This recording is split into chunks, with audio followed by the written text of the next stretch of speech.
I think you missed your calling. You should have worked for like the circus. You know, the ones that get chased around by the bulls.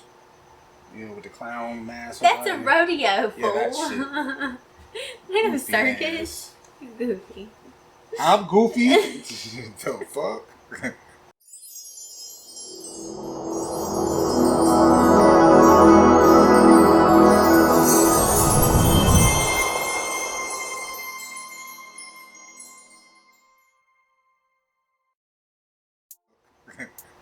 Hey guys, Flawless Crested Geckos here, checking in. Will, Audra. Hi. Clumsy Audra. We're coming to you guys today with a video on slow Crested Gecko growth.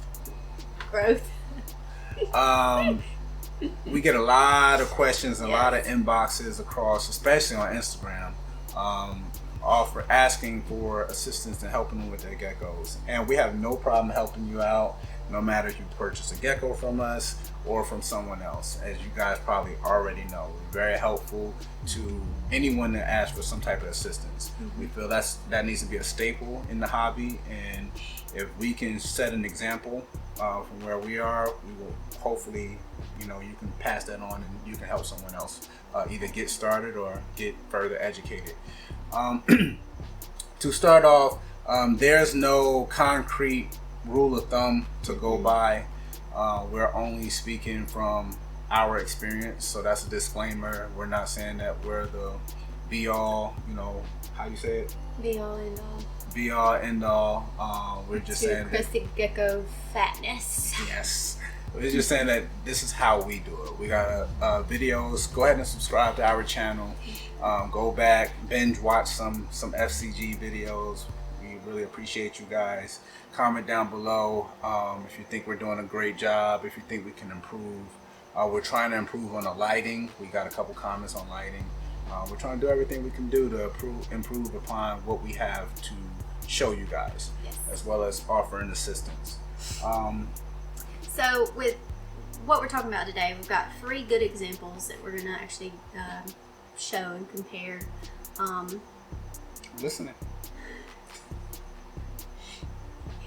He's distracting me, guys. He's distracting me. So basically, to get to the nuts and bolts of this video, we've got 3 geckos that we have pulled off of our racks in no particular order. I mean, Correct. as far as the breedings or anything, but they're different sizes and different dates. So let's jump in and show you those 3 geckos. And they're off. So here we go. The chaos. that one's trying to cause problems here. So while we're reining in some of these guys, we just grabbed a few geckos like we stated. None of them are fired up. We just wanted to get a few for size comparison and laugh at each other as they start running and jumping, and pretty comical. It is comical.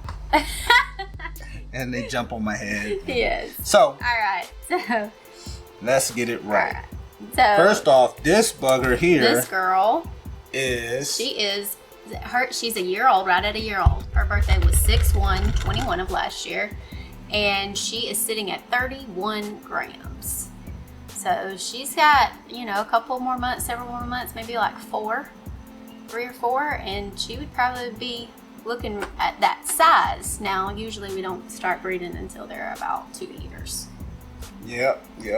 And this guy or girl here is 3 months younger, and it is 20 grams. 20 grams. Its birth date was September of last year. Right.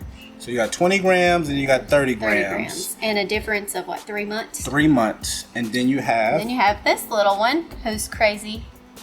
And that is crazy. November, baby. Yes, this is 11/1/21. So she or he. Come here, you. This is hilarious. This is quite the disaster. But we're gonna keep it all. It is what it is. But this little booger, He or she. He or she is a November baby. Is a November baby. So and he or she is sitting at 12 grams. So 12 grams, 20 grams, and 30 grams. grams. Boom. That's it. Oh, better watch out. Listen, I sent you a TikTok the other day, and I bet you didn't watch it because you don't ever watch my TikToks. I do. No, I watch everything you send me. Yeah. Okay. Lies. The Lord is gonna strike you dead right here for lying. I watch everything. But this is the deal, fellas.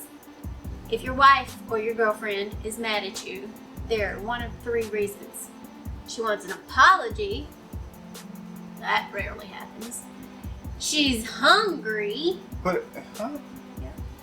She's hungry, which is where I am right now. And I can't remember the other reason because I'm hungry at the moment. But I remember the apology. Good luck. Stop. So. Say you're sorry. About what? I don't even know at this Exactly. point. Okay. You hadn't done anything today. You're sorry. I said you're sorry. Anyway. Except you did. You said if I landed on the floor, it would cause an earthquake. That was messed up. Anyway, so there you have it. That's the size range and time frame. Size range. Yeah, and time frame on geckos, male, female, doesn't really matter. Yeah. Haven't really seen anything different between the genders, but for those of you thinking on whether or not they're falling within range or not, you have those guidelines to try to at least go by, as well as what's causing them or you to have these thoughts and asking about their slow growth rate. It may be slow to you, or you may be kind of what I call gawking over them a little bit too much. The best thing you could do, especially we've been there and done it, for your most expensive, financially invested in projects, and it's not always about money, it's just the thought that you spend all this money on this gecko and you always trying to make sure that it's being taken care of to the best of your ability. What you're actually doing is stressing the gecko out. Yes. You're stressed every time you pull your tub or you open up your enclosure, and you're looking in and you're trying to find them and you're trying to dig in their food bowl and this and that and third. You're stressing them. I mean, no offense, but I don't want to be the only one eating at the table and then somebody over top of me. Are you eating all that? Are you eating all that? Yeah. You're going to stress me out. Like, I'm done with it at this point. Exactly. So like the gecko's the same way.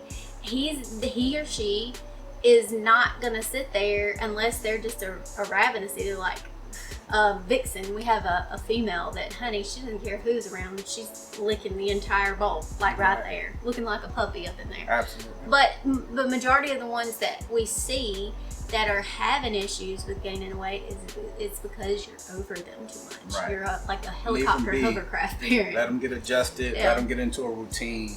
Make sure that they're eating properly. You're changing their substrate out, whether you're using substrate or paper towel. We always suggest that you use craft paper. We don't really use paper towel as substrate. We use craft paper because it's easier with the bug feeding. We got videos on that as well. But we say that because, again, if they're using the bathroom on those craft paper and you're changing them out, then you know that they're at least consuming their food.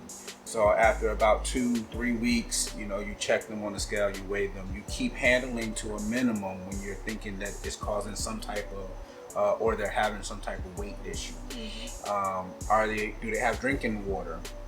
We use standing drinking water in each of our displays. This is something that we do. You don't have to. It's just easy for us to do it that way. And they always have readily accessible drinking water. But again, you can mist, and if you're misting, and that works as well. But long as all of their needs are being met, one of their needs is not being handled. That's not a need. But it's nothing wrong with that, long as your gecko has adjusted to whatever their enclosure may be. Make sure that their enclosure isn't too big. A lot of people, they want to set up these nice centerpieces for their homes, whether it's in their living room, and it's a great visual piece. But guess what? That's for your visual pleasing, not always for the gecko. You think, oh, the gecko has room to roam. No, it's not that type of an animal. He's going to get lost. They're trying to find their food. They're trying to find their food. Yeah, but we have to remember as breeders, these animals are captive bred. They're not wild Right. animals. They did not grow up in New Caledonia. Right. Yes, they're originally from, and we try to make their areas as natural as possible. But at the end of the day, they're not equipped to hunt for food like an animal who grew up in the wild, who's had to go against predator prey type of situations. So yeah, I have to remember there's a meme, it's a funny meme that goes around and it's got this big muscled up with a gecko head on it and said, in the wild I kill this, that, and the third, and then it's got a captive bred that's over there in the corner. My Pangea is not watermelon flavor. Right. Well, as funny as that is, there's a lot of truth behind that. Right. So just keep in mind that if you stress them out, they're not going to want to eat. Correct. So that's just our, little 2 cents. Yep. Hopefully it helps. Again, comment down below what works for you guys. And again, Flawless Crested Geckos, Will and Audra, signing out.